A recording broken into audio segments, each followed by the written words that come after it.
Reminding people like what the mission of Tesla is to accelerate the advent of sustainable transport. As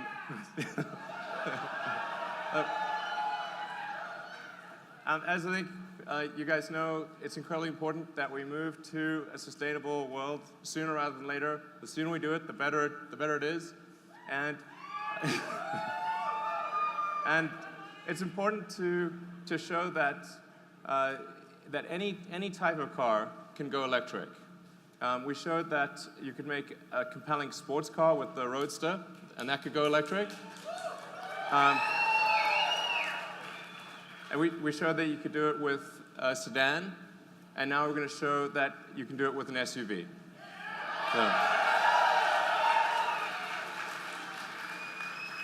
So we're going to start off with what's actually most important for a car, which is safety. So if you're driving, you're carrying your friends and family around, there's really nothing that's more important than safety. So first and foremost, the car's got to keep you and the ones you love safe and protect you under any circumstance you can imagine. So.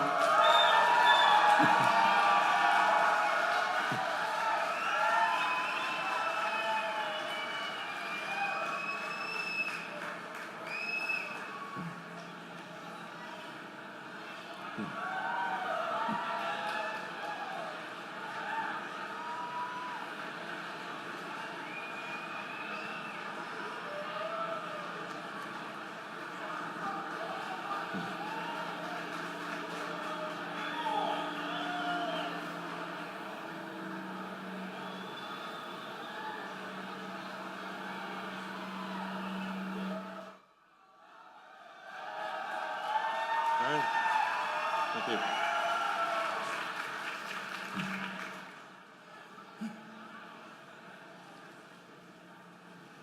So, there you have the Model X. I'm going to talk a lot more about the details of the car, but I'm going to start off with safety. With the Model X, we've created the safest SUV ever.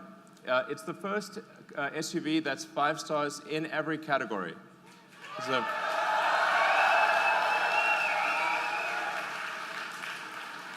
And I thought I'd just explain what does 5 stars mean. Because 5 stars is not technically a statistical number. It's sort of a rough reference point. And what it actually means is it describes the probability of a serious injury in a high-speed accident. So you start off with sort of 2-star, 3-star, 4-star, 5-star, and they go down in 5% increments. A 4-star would be a 15% probability of injury in a high-speed accident. 5-star would be 10%. Hypothetically, if there was a 6-star, it would be at 5%. And we've been able to get with the Model X an expected rating of about 6.5%. So.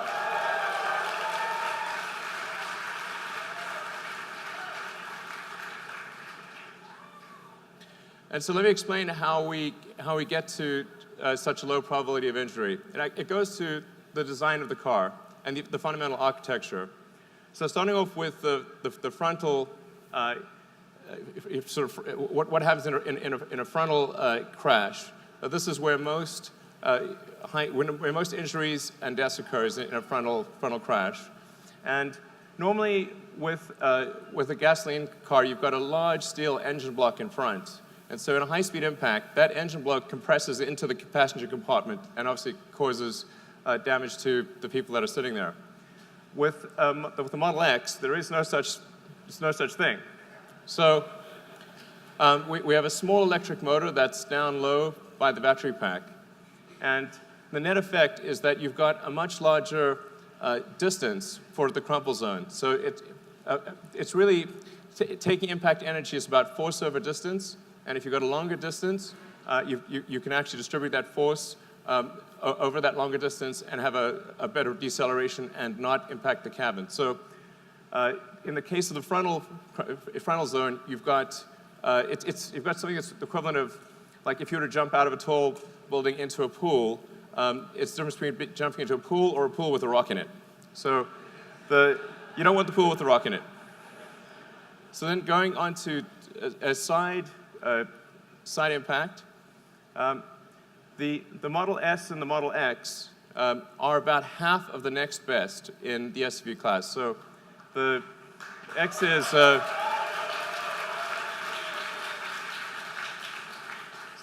the side pole intrusion is only 215 millimeters in the Model X, and that's compared to the next best SUV, which is about double that number.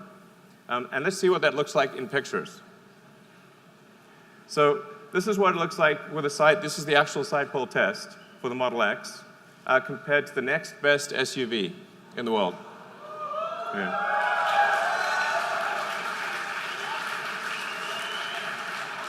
I mean, this is the difference between life and death. This is a really big difference.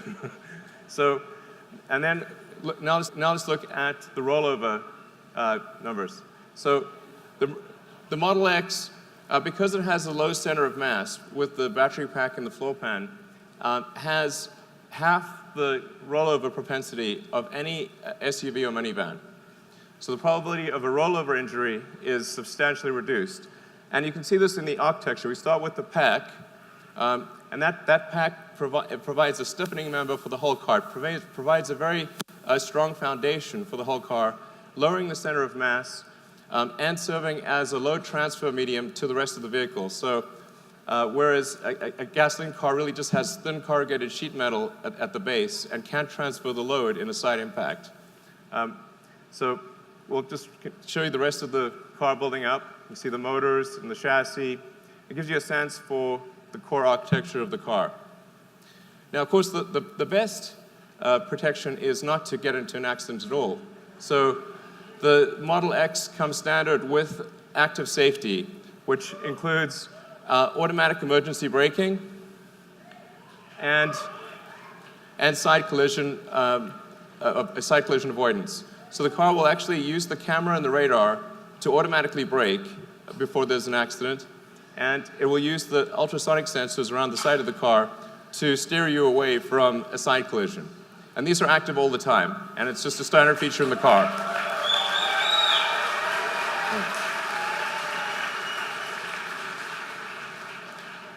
Now, the third thing, which is sort of topical, is air safety. Now, we designed the car well before recent events. So it just happens to have, there's recent events have illustrated the importance of air safety. And we have with the Model X the first true HEPA filter in a car. So, and why is it important to have a particulate filter? Why is it important to have a gas filter in the car? It's because this translates to a real change in life expectancy. So these are the most conservative numbers we could find on the internet, like the most conservative. They go way worse than this. This is basically the least bad thing that would happen if you lived in these cities. So, and now let's take a look at the filters themselves. I want to show you just how much of a difference this is. The top one is our primary air filter. The one on the left and the bottom is our secondary air filter. The one on the right is a normal car air filter. I think we've got some of those here. So this is what a normal car filter looks like. It's really quite small. This is the primary air filter of the Model X, and this is the secondary air filter. Our secondary air filter is bigger than the primary air filter of a typical car. So and not only is it 10 times larger area, but the quality of the filter is greater. So that translates to a several hundred-fold improvement in the filtration capability. It is 300 times better at filtering bacteria, 500 times better at allergens, 700 times better at soot or smog, and 800 times better at filtering viruses. And this is on a bad day. So this is the minimum passing grade when it's just operating and it's at its worst. So, and yeah. So in addition to the particle filters, we have 3 layers of active carbon. So we've got one universal adsorbent layer, that's the initial layer. Then we've got another activated carbon layer that's meant for acid gases, and another one for alkaline gases. The net effect of the air filtration system is that you have air cleanliness levels which are comparable to a hospital operating room in the car. And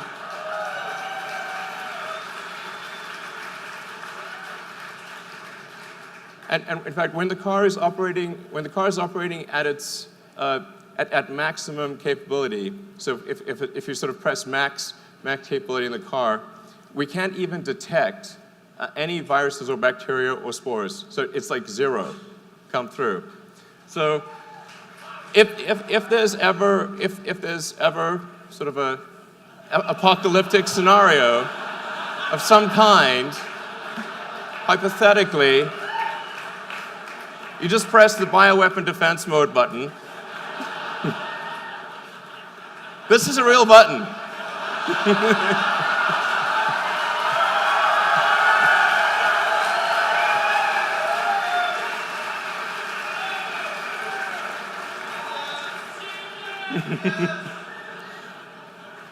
So what, yeah, we're trying to be a leader in apocalyptic defense scenarios. Now, so let's move on to the car itself. Like, what's cool and fun about the car? Doors and windows. Okay. So, you're obviously familiar with the Falcon wing door. What we also have is an auto-presenting front door. So, what it'll do is it'll triangulate my position and detect that I am moving towards the front door. It will open the front door without me touching anything. I will sit down and it will close the door, like an invisible chauffeur.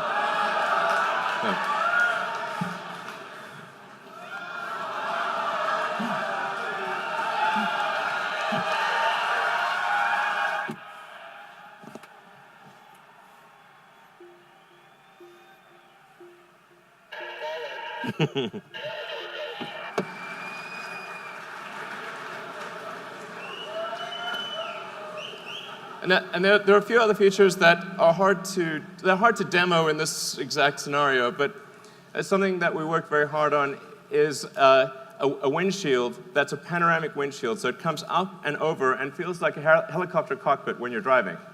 So it gives you unbelievable visibility. And it's transformative in the driving experience. So you really, when you do the test drives later tonight, you'll see what I mean. It's really makes a difference. And then in addition to that, we also have it's a small feature, but an important one, is the ability to blind holster your phone. So this is like one of those things where it's small, but it's important. Instead of having to fiddle with a bunch of wires to plug in your phone, you can basically take it out of your pocket and blind holster it. It'll automatically fit, and there are adapters for every variant of popular phone.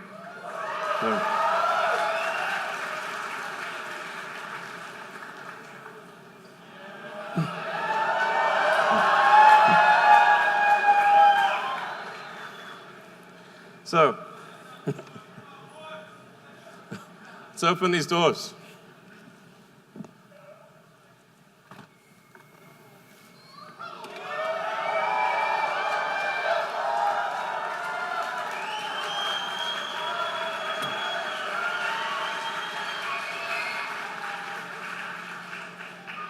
So the reason we created these doors was originally we were trying to solve a problem, which is how do you access the third row if you have child seats in the second row?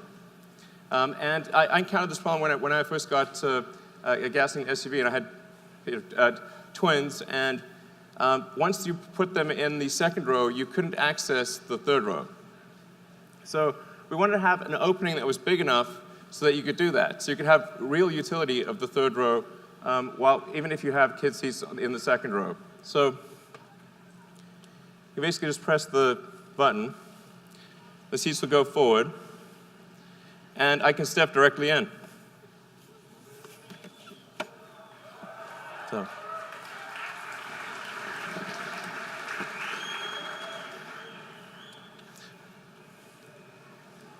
It's also important that if you have, say, a child seat here, that instead of having to cantilever your kid out in front and sort of put them basically into a small hole, you can actually just stand right here. You can actually step into the car if you want, and you can just put your child down in the child seat. It makes a huge difference in terms of back strain and comfort. So those are the two functional reasons, and then it also looks cool. So, yeah. So that's the Falcon Wing doors, and now obviously a question with the doors is, so how do they fit in tight spaces? Well, we'll show you. Let's bring out the cars.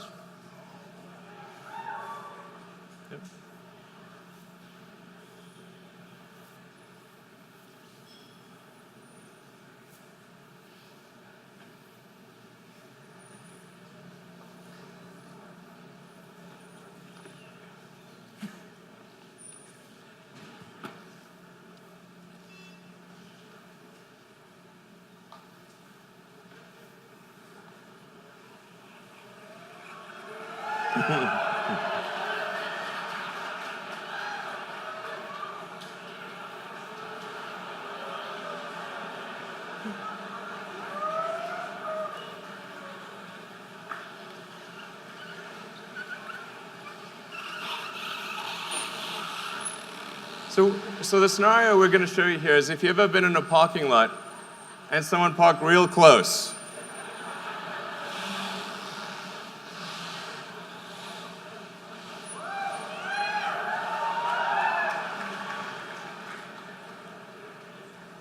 So I don't know if you can see well here, but there's only about a few inches separating the side mirrors on each side of the car. So we're going to open the Falcon Wing doors when there's barely enough room to squeeze between the two cars.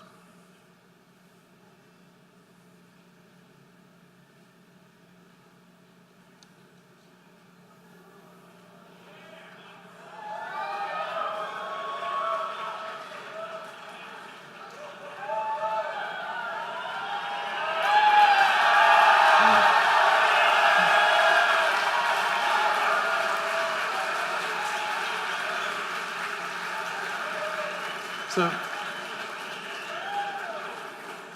the reason it's able to do that is because, unlike a traditional gull-wing door, which is only actuated on a single hinge, the Model X Falcon Wing doors are actuated on two hinges. So it's able to move up and over instead of simply moving out in a broad arc. And moreover, if you compare it to, say, a minivan door, let's open the minivan door here. You can see that when the minivan door opens, I can't even get through that space. So let's close the minivan door. Now the Falcon Wing door is open.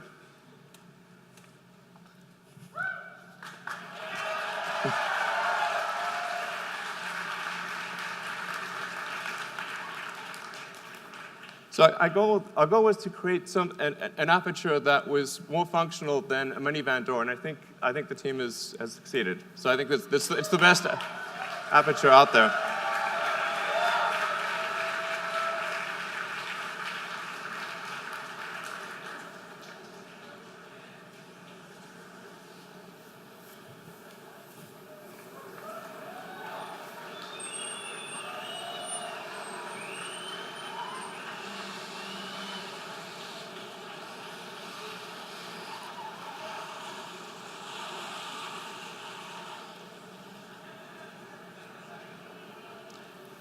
And just to illustrate what it's like in a garage, so you saw what it's like if it's tight from a side standpoint.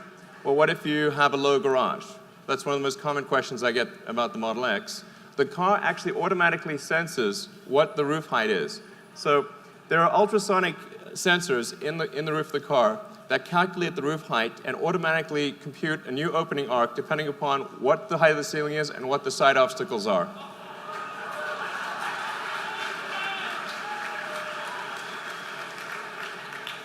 And we actually developed a new ultrasonic sensor that's able to do sonar through metal.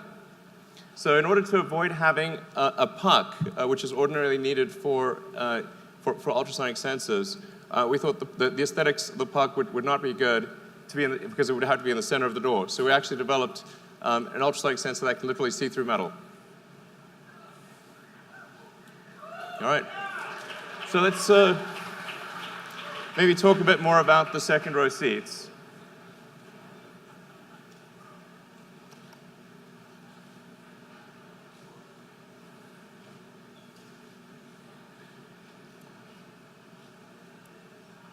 So normally second row seats in a car don't get a lot of love.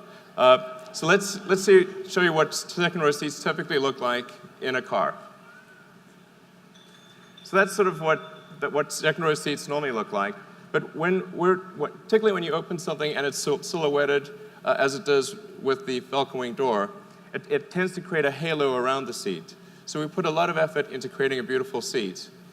And not only is the seat, I think, probably the best looking second seat, if that's a superlative, ever, but it actually provides more functionality because you have a flat floor and you can stow if something. So if you've got a backpack or a laptop or a handbag, you can stow that under the seat instead of having it at your feet. So it actually provides utility as well as aesthetics. All right. And speaking of utility, let's see what the Model X can really carry.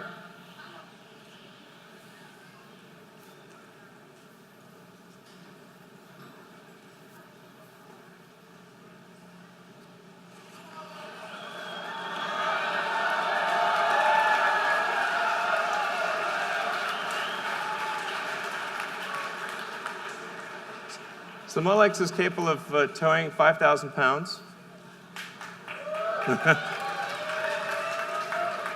So 5,000 pounds while carrying 7 people and quite a lot of luggage. Yeah.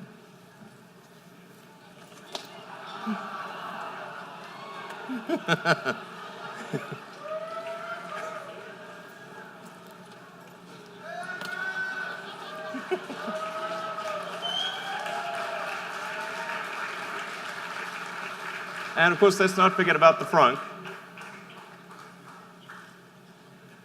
Where's the stroller? Yes, we need the stroller.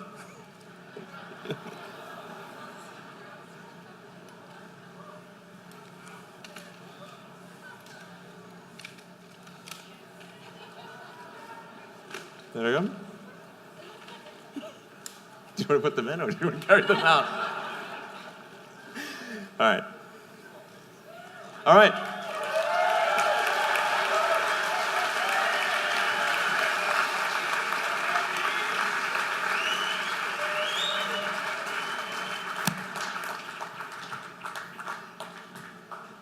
All right, so there you have it. Model X carrying seven people, a 5,000-pound trailer, and I lost count of how many bags, and a stroller.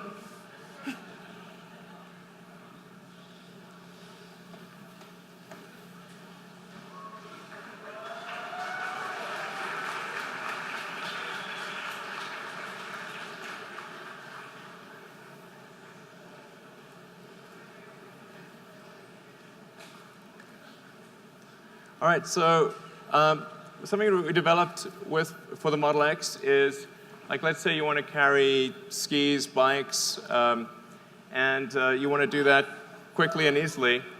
We made an accessories hitch that can be put on by a kid in approximately 10 seconds. Thank you. I think that was more like 5 seconds. So the accessories hitch can carry up to 4 bikes or up to 6 sets of skis. And you can close the trunk and have full functionality with the rest of the car.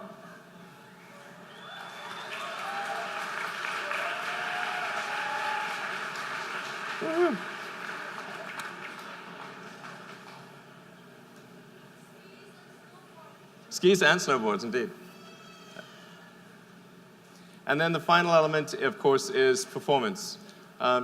So even the standard version of the Model X has quite high performance. So it's got the standard version, 90D's, got 257-mile range, all-wheel drive, of course, and it gets to 60 miles an hour in 4.8 seconds. And then the P90D Ludicrous mode. I mean, this goes so fast it's wrong. So do 0 to 60. This is an SUV, and it'll do 0 to 60 in 3.2 seconds.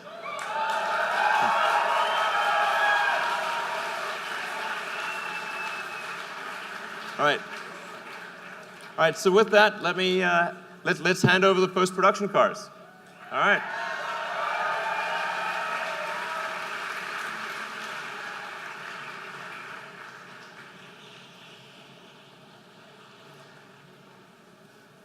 All right, so let's see, VIN 6. Hey, all right. What's up, man? Amazing. Hey. Congratulations. Such an awesome job. All right, cool. Nice license plates. All right. Great work. All right.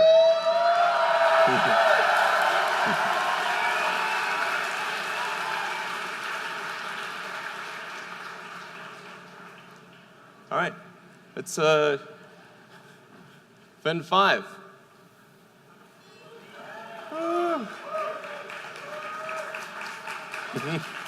Car's coming soon. All right. Good to see you. Is you okay? Hopefully the call will be here soon.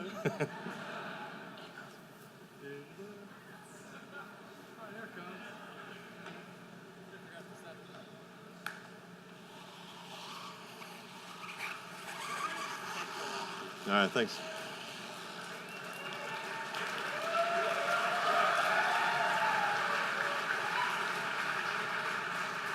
All right, and VIN 4.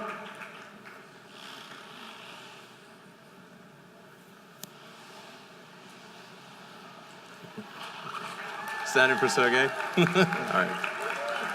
All right.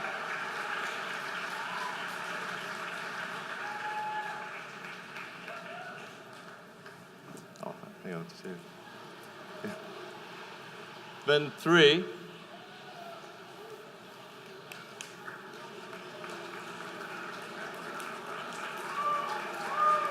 All right. Good to see you. Absolutely. Congratulations. Thanks. Hey. Congratulations. Thank you.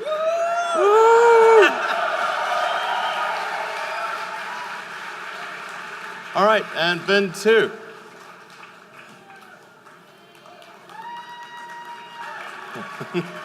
All right. Yeah, man. All right.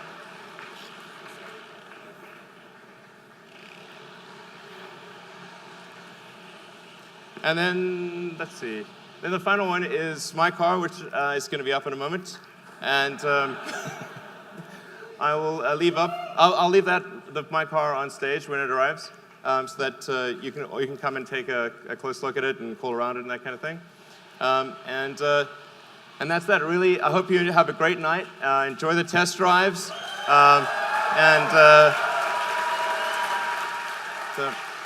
I'd like to thank you and like to thank the Tesla team who worked super hard to make this night work. All right, thanks. Have a good night.